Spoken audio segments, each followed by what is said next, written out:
Então a gente está começando o nosso estudo da mediunidade. A gente vai dar continuidade aqui ao capítulo 24, né? Item 267. Começa lendo para nós, Guilherme, por favor.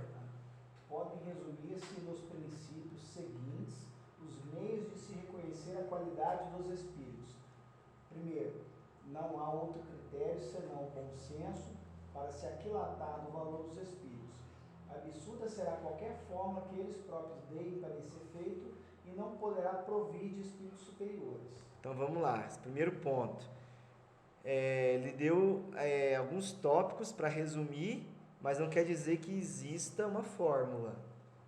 Não tem que falar assim, ó, você tem que fazer A, B, C, D. Não tem isso. Não tem uma fórmula mágica. A gente tem que usar o bom senso. Para a gente saber o que é o bom senso. Analisar o médium, né, a conduta moral do médium. Analisar o conteúdo da mensagem do espírito. Analisar se está de acordo com o ensino universal, né, o controle universal do ensinamento dos espíritos, que é aquela questão de vários médiuns em vários lugares dando a mesma lição. Se aquela mensagem realmente, toda ela tem a grandiosidade de um espírito superior, então a gente tem que analisar tudo isso. Né, o bom senso. Por isso que é importante, sempre que a gente vai analisar uma mensagem, analisar em grupo.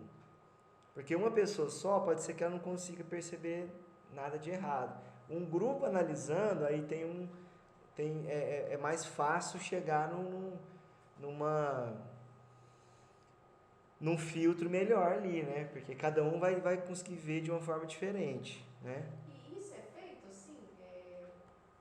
Onde que é feito assim, no centro, ou para divulgação pela FEB? Como é que é feito? Não.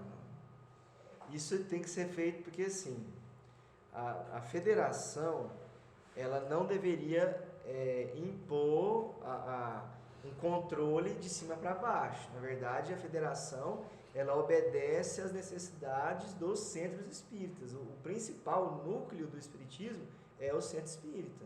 Ela deve servir ao centro. Isso. A AME serve aos centros, a FEB, aí os CREs por exemplo, as federações estaduais servem às AMEs e aos CREs, e a FEB serve, entendeu? Não é de cima para baixo, é do núcleo para... Então, cada um vai servir no outro. Então, tem uma outra instância depois da FEB? Não, a FEB é a Federação Brasileira.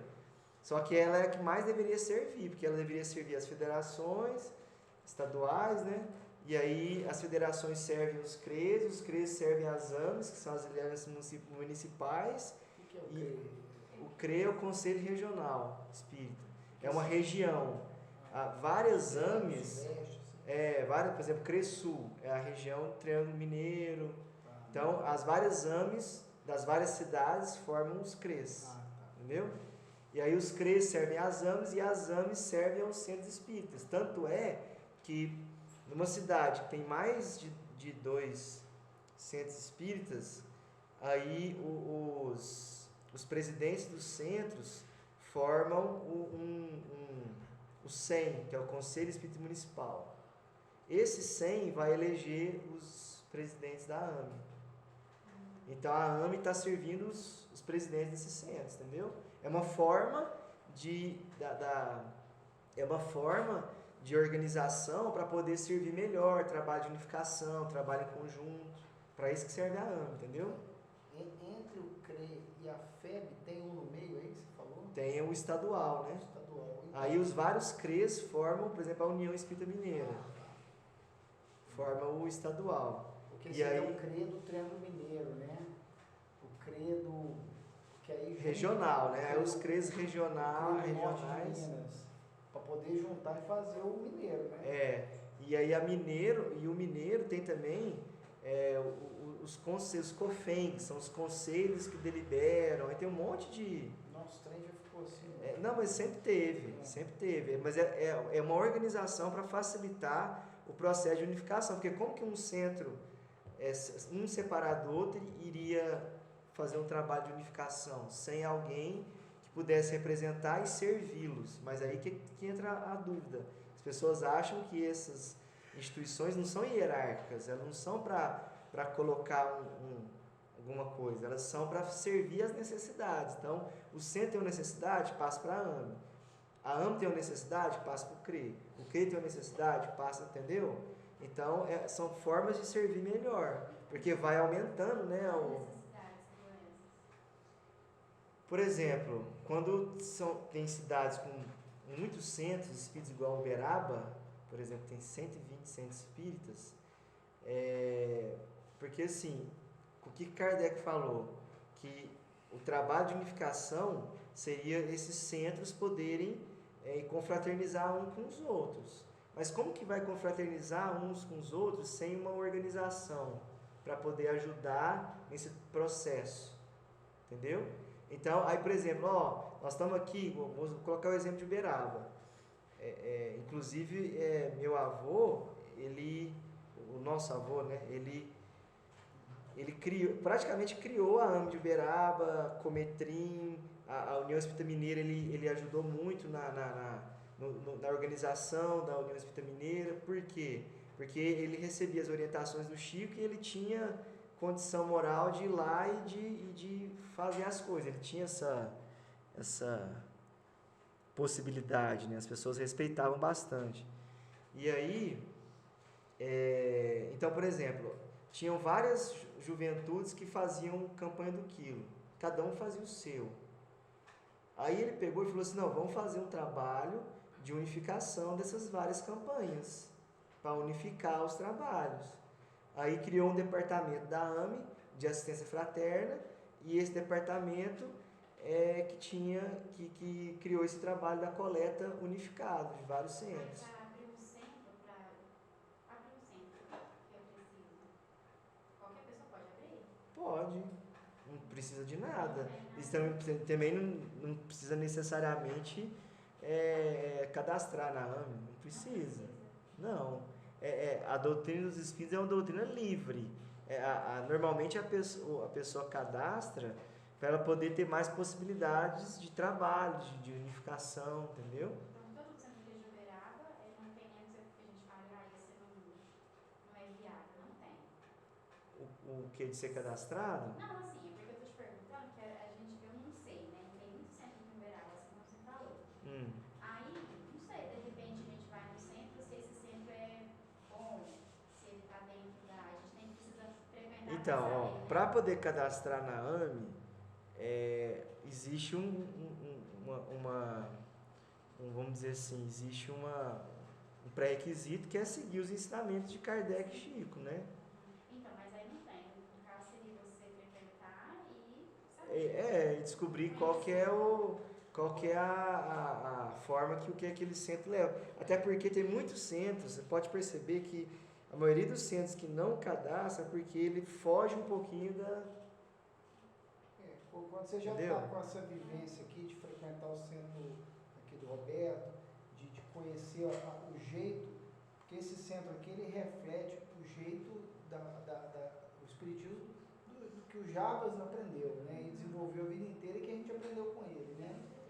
Que ele era muito ligado ao Chico. Aí tem centros que vai puxado pro Divaldo, aí tem centro que chega lá, tem cromoterapia, tem reiki. Aí já começam as práticas estranhas, né?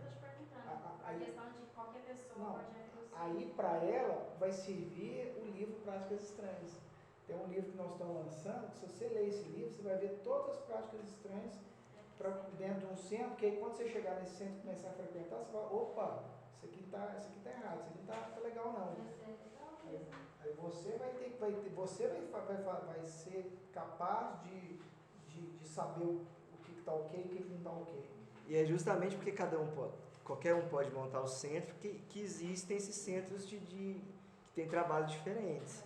E, por exemplo, as pessoas que são da Umbanda, aí elas se autodenominaram espíritas, mas não são, entendeu? Então o professor que eu trabalho, ele tem um centro. Estavam falando, né, que até deu problema lá, ele vai ter que sair, aí ele paga a mensalidade, não, aí os médios que trabalham lá pagam a mensalidade para trabalhar lá.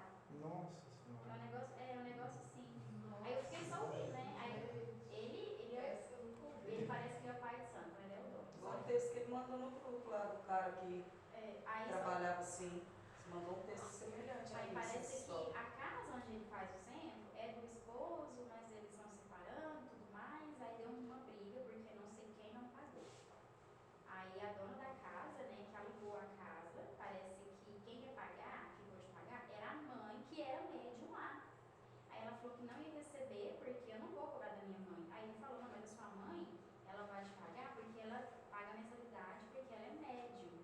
Aí eu fiquei calada, paralisada, quando eu fiquei, né? Fiquei pensando. Mas já vem aquilo, né, que você falou, tipo assim, de não. Tipo, quando a gente vai ajudar os outros assim, não ter que pagar, né? Dai de graça o que de graça receber. Então, é aí que tá. Quando você começa a colocar pagamento para, né, de alguma forma, poder trabalhar, você começa a só distanciar, né? E aí vai só piorando, né? É um processo. Porque o espiritismo não é as pessoas de Umbanda e Candomblé não são espíritas. Não, eles se denominaram. Espiritualistas, não é isso? É que assim.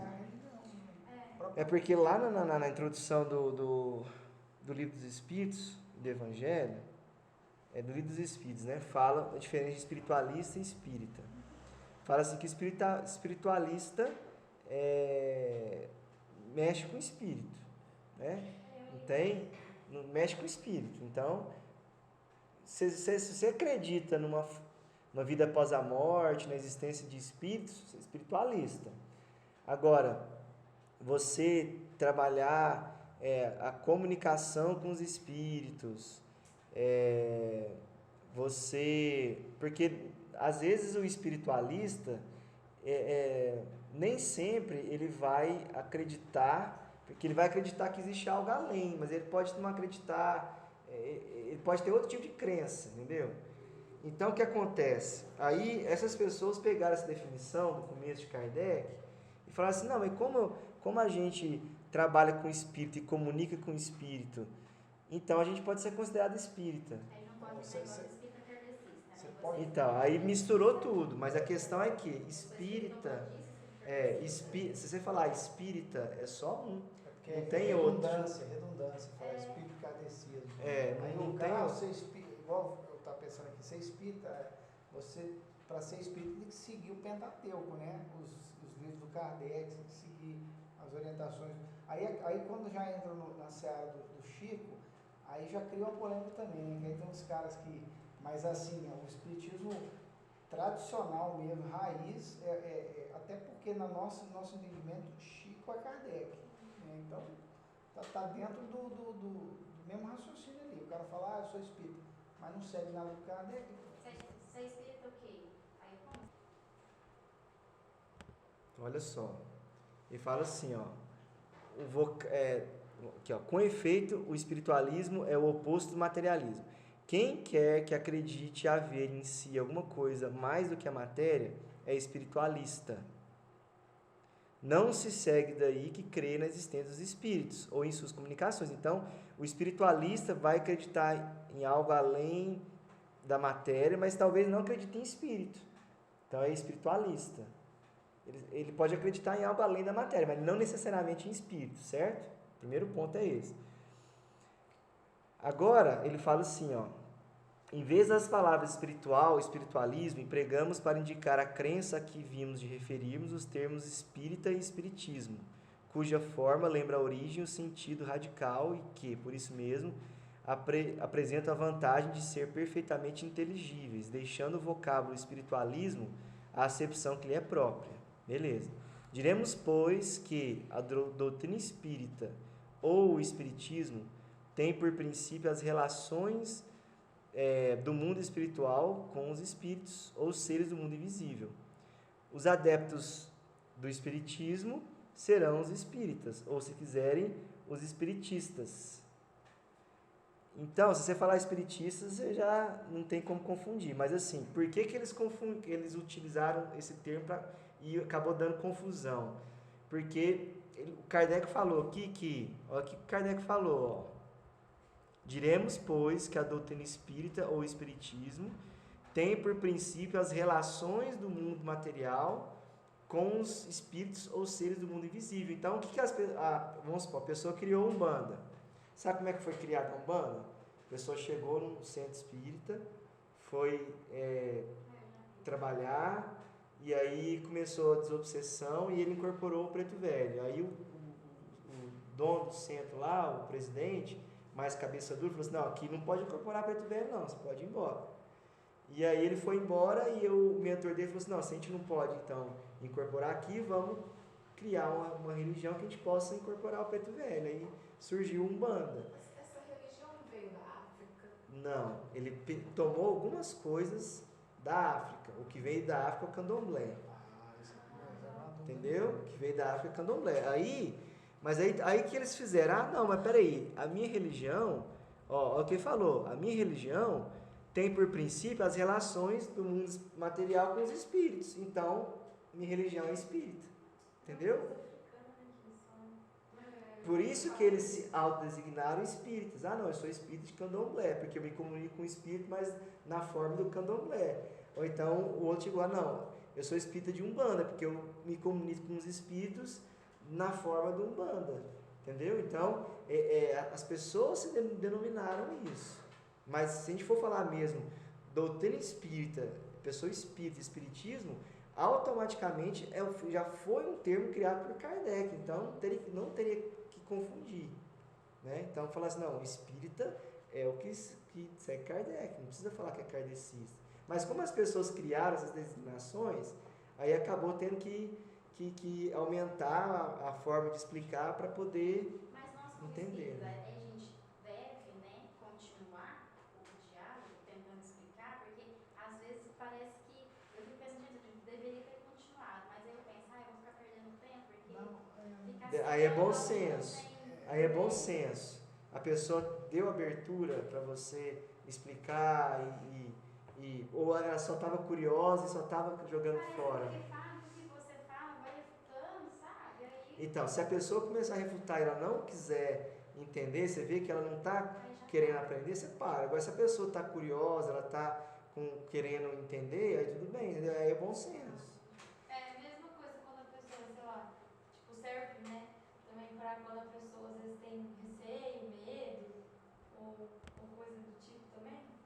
Porque é mais palatável, né, você falar que é espírita, do que chegar de cara e jogar Umbanda de cara. Cara, não, eu sou espírita. Aí uma está saindo a conta. Tem muito preconceito nisso, né? Exato. Mas eu vejo que às vezes as pessoas têm muito medo, assim, também, né?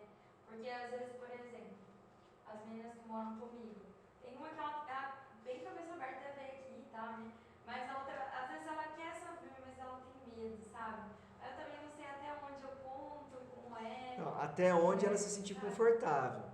Entendeu? Você vai falando, vai explicar até onde ela se sentir confortável. Se você vê que ela já não está assim, que ela está querendo mudar o assunto, você para. Esse é o ponto. Mas assim, você vê que a pessoa está interessada, você vai até o ponto que ela se sinta à vontade, para não ficar forçando e tudo mais, né? Mas voltando lá ao assunto. Que você falou assim, mas é a federação que coloca isso, os estudos? Não, é sempre o centro espírita que define os seus estudos.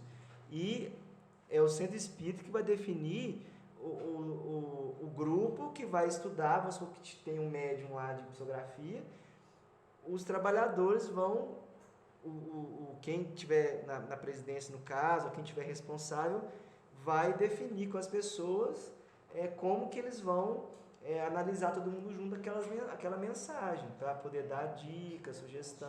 As mensagens são divulgadas, fulano de tal então, enviou a mensagem. Essas precisam ser analisadas antes de ser divulgadas. São as mensagens que às vezes as pessoas pensam que tem alguma revelação, alguma coisa importante que deveria divulgar. Só que o que as pessoas fazem normalmente? O médium já faz a mensagem e já divulga sem ter uma análise crítica de um grupo. O ideal seria um grupo analisar, fazer um pente fino para ver se aquela mensagem realmente vale a pena ser divulgada, não simplesmente psicografou e divulgou, para não ter esse risco de ter coisas errôneas, né, conceitos errôneos, então tem que ter algum cuidado. Então é o grupo que define isso. Só que o que acontece? Hoje, a maior parte das pessoas não querem estudar, não querem entender, não querem desenvolver, ou tem preguiça. Então, acaba que não se cria esse tipo de cultura de reunir para estudar, para fazer reuniões, para poder entender e dar andamento. E tem muita questão da vaidade do médico também. Tem médico que fala, jamais alguém vai criticar o meu trabalho, dizer que... Aí já está fascinado, né? Porque Aí aí tá o fascinado. cara entra na... Então, esse crivo, essa crítica, fala, ó, infelizmente aqui a sua mensagem aqui não tá legal não. Isso serve até para cuidar do ego do médium também, para ele ficar...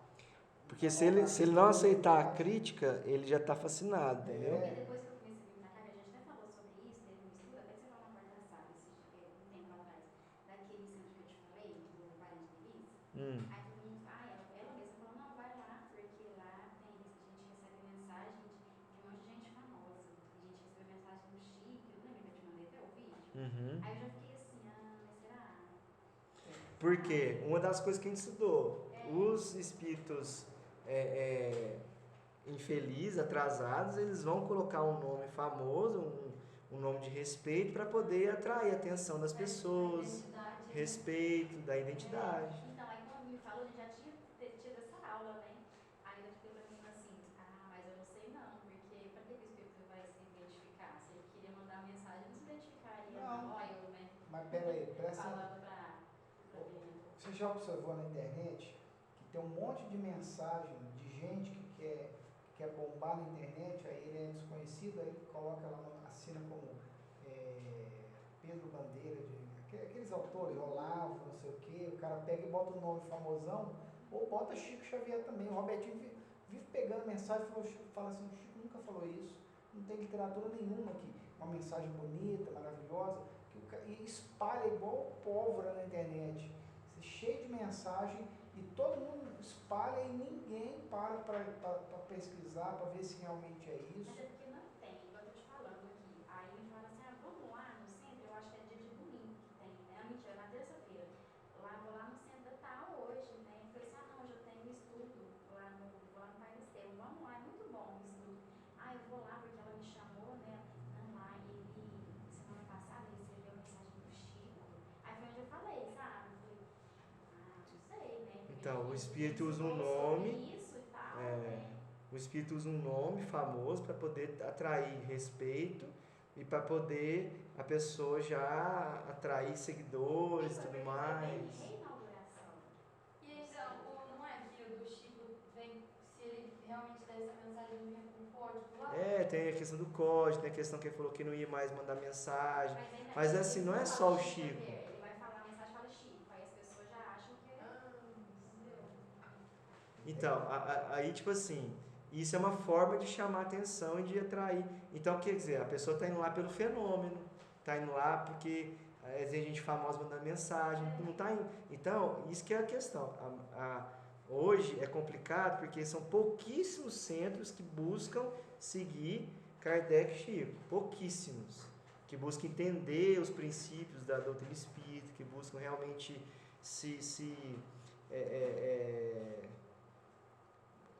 que buscam o seu esclarecimento mesmo, pelo maior órgão orientador. Qual que é o maior órgão orientador da doutrina? Os próprios livros. Entendeu? Então, são pouquíssimos centros, pouquíssimas pessoas que têm essa boa vontade de querer estudar e de querer aprender.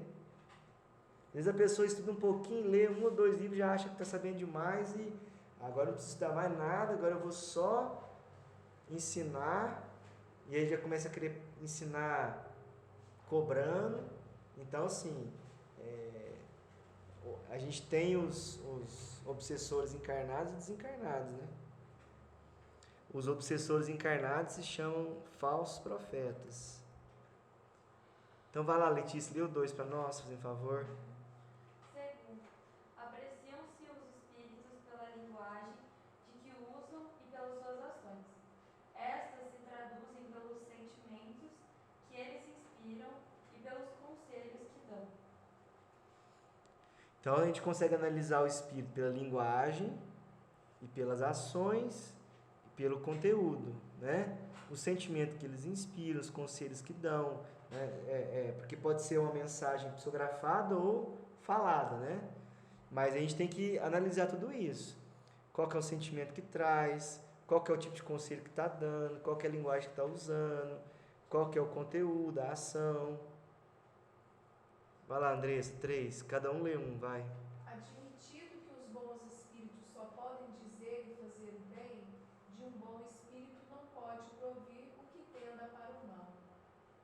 Então, se tem alguma coisa voltada ao mal, não pode ser bom o espírito, né? Porque o espírito bom, ele vai trazer mensagens de teor elevado, né?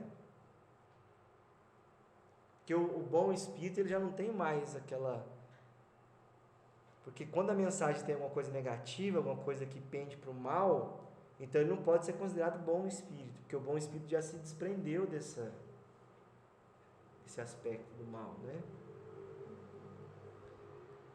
4. Raquel. Os espíritos superiores usam sempre de uma linguagem digna, nobre, elevada, sem eiva de trivialidade. Tudo dizem com simplicidade e modéstia.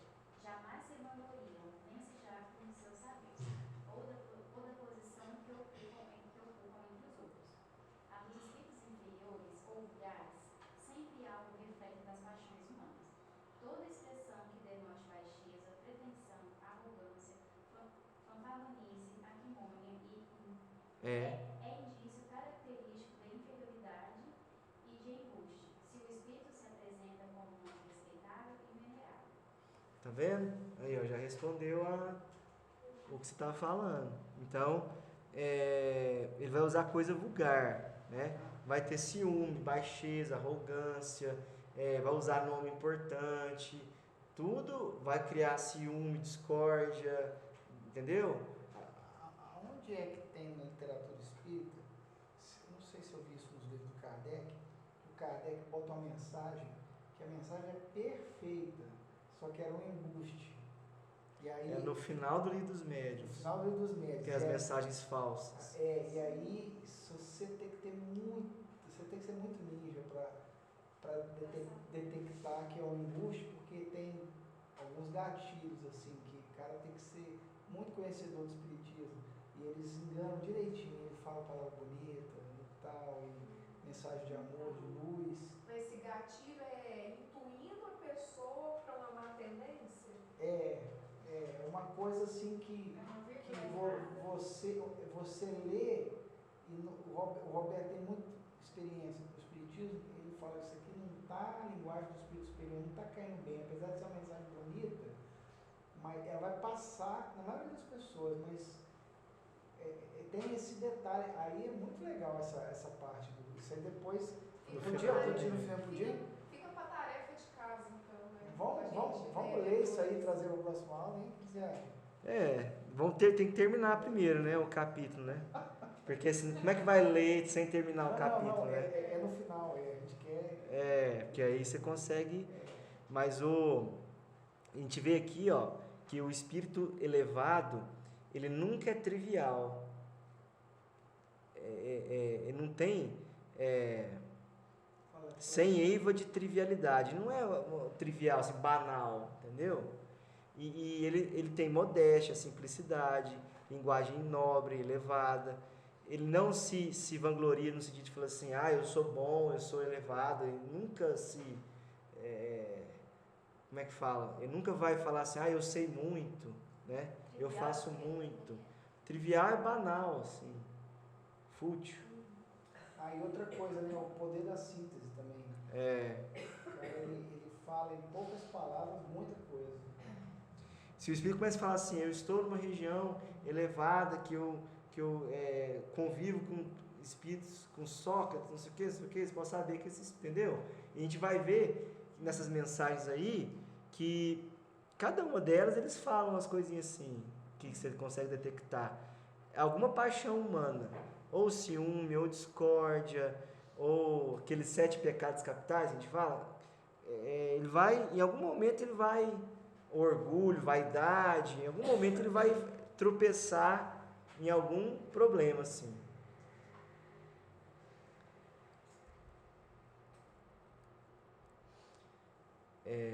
Vamos ler, deixa eu ver aqui. Sim. São 9. Vou ler só mais um. Não, são muitos. Vou ler só mais um para a gente terminar os 5. Ó.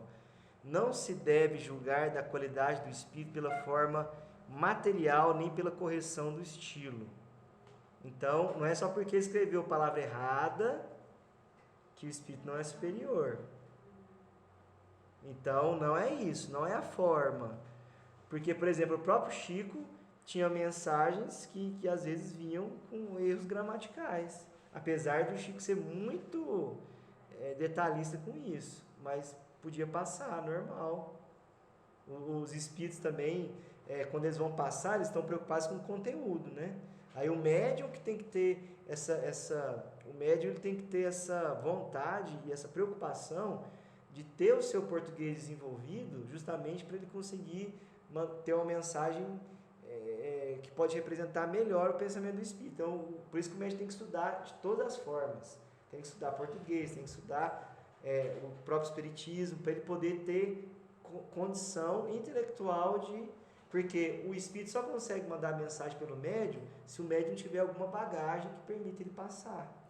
O espírito às vezes quer falar uma palavra que representa o pensamento dele, ele quer falar de uma elucubração, uma palavra assim mais complicada, e aí o médium não tem isso no arquivo dele, ele nunca falou essa palavra, ele usou. Mas na verdade, o espírito, quando ele conecta, ele vai falar a ideia. Se for um médium, de psicografia daquele automático, aí tudo bem, aí o espírito mecânico. Aí o espírito ele vai acessar o saber do cara para ele poder usar a situação certa. Agora, se não é mecânico, aí é o próprio médium que vai ter que entender o conteúdo que ele está passando e usar a palavra que ele acha melhor no... Mas esse médium, quando não tem um catedral de palavras da língua portuguesa, ele vai usar palavras mais simples. Ele vai usar o que ele tem à disposição. E aí, às vezes, não... mais complexa, ele representaria melhor a ideia. E aí, às vezes, ele não vai conseguir tratar da mensagem tão bem igual poderia ser, né? Tão elevado igual poderia ser. A Andressa e a Natália, vocês fazem esse trabalho de tradução simultânea, né? O espírito está passando aí. Interessante que na comunicação que teve, ela realmente falou, esse não é o meu vocabulário. Ela falou desse jeito. Eu estou muito acima do que isso aí. Ela falou mesmo, porque assim, ela queria falar, ela é uma escritora, queria falar coisas assim, de nível maior que o nosso, né? Mas a ideia foi passada. Entendeu o que ela estava querendo se expressar. É inteligente, mas faltava moral, né? Que ela fazia parte de uma falange de espíritos. Ela queria impressionar com uma linguagem rebuscada, sofisticada, às vezes, né? Para impressionar, sei lá. Então ele fala aqui, é preciso sondar-lhe o íntimo, tá vendo? É o conteúdo. Analisar-lhe as palavras, pesá-las friamente, maduramente, sem prevenção. Quando ele fala de analisar as palavras, é o sentido das palavras, né? Qualquer ofensa à lógica, à razão e à ponderação não pode deixar dúvidas sobre a sua procedência, seja qual for o nome com que se ostente o espírito. Então, o nome é o que a gente menos deve preocupar. A gente tem que preocupar se o conteúdo ali está realmente sendo adequado àquele nome ou àquela elevação que se diz que tem aquela mensagem, né? Então, fala assim aqui, recebeu a mensagem do Espírito Superior. Mas peraí, vamos ver então se essa mensagem é realmente de um Espírito Superior, porque ela tem que ser provada de cabo a rabo, ela tem que ter essa comprovação. Se tiver um negócio ali que foge de elevação, então já descarta. Então a gente continua semana que vem, né? Fizemos até os 5. O médium é como se fosse, pegasse uma pessoa que está falando inglês, ele vai traduzir da forma que ele entende. É o intérprete, né? É o trabalho do intérprete.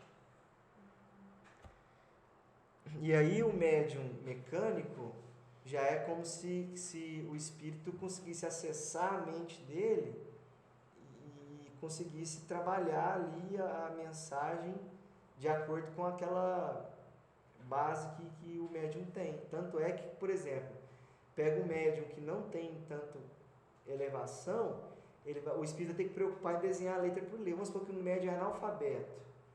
O espírito vai ter que preocupar em escrever letra por letra, porque o médium é analfabeto. Ele não tem recurso, né? Então ele não tem recurso. Agora, peraí, não, mas ele é alfabeto nessa existência. Nas outras existências ele tinha uma bagagem cultural enorme, aí ele acessa das outras. Entendeu? Você falou uma vez, tipo, abrir as gavetas, né? Como se fosse abrir as gavetas. Por exemplo, se o médium que tem lá é um homem das cavernas, um aborígene, por exemplo, ele não sabe escrever, ele não teve existência que ele aprendeu a escrever. Então, nesse caso, ele vai ter que escrever letra por letra, desenhando letra por letra. Por quê? Porque aquele médium não soube em existência nenhuma o que é alfabeto, o que é linguagem, o que é escrever. Né? Agora, se aquela pessoa, naquela existência, ela é analfabeta, tanto é que tem várias mensagens de médiuns analfabetos espetaculares. Por quê? Porque ele tem uma bagagem espiritual anterior excelente, aí o espírito tinha esse acesso e dava para ele, entendeu? O médium mecânico, a mediunidade mecânica é, por exemplo, aquela que tinha do Chico, quando ele escrevia invertido, tinha que ler com espelho, né? É mecânica. O Chico tinha todas as faculdades, ele podia psicografar por intuição, ou podia psicografar semi-mecânico ou mecânico, do jeito que ele quisesse. Ele dava essa possibilidade. Aí se fosse o mecânico, o espírito tinha até além da capacidade dele, né?